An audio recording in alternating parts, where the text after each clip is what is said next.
Nous allons résoudre maintenant l'équation quotient moins 7x plus 2 sur 2x moins 1 égale 0. L'équation qui nous est proposée, donc moins 7x plus 2 sur 2x moins 1 égale 0, est équivalente donc à moins 7x plus 2 égale 0 et 2x moins 1 différent de 0.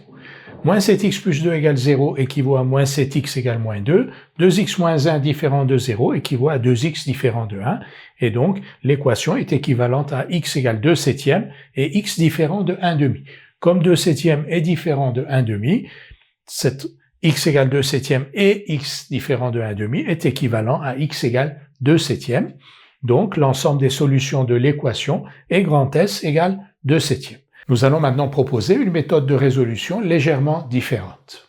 Dans cette deuxième méthode, on écarte d'emblée la valeur x égale 1 demi pour laquelle moins 7x plus 2 sur 2x moins 1 n'est pas définie.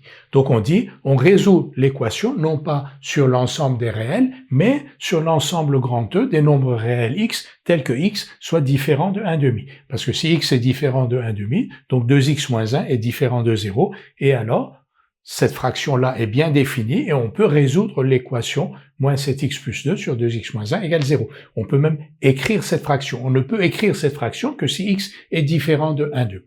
Donc on résout l'équation sur l'ensemble grand E des nombres réels x tels que x différent de 1 demi. Et pour tout nombre réel x de cet ensemble grand E, moins 7x plus 2 sur 2x moins 1 égale 0 équivaut à moins 7x plus 2 égale 0. On n'a plus besoin d'écrire 2x moins 1 différent de 0 parce qu'on est sur un ensemble grand E où 2x moins 1 est par définition de grand E différent de 0.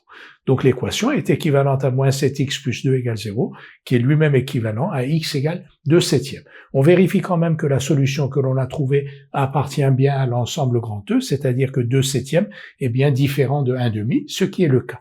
Donc si 2 septièmes est différent de 1 demi, 2 septièmes appartient à grand E. Donc l'ensemble des solutions de l'équation est grand S égale 2 septièmes.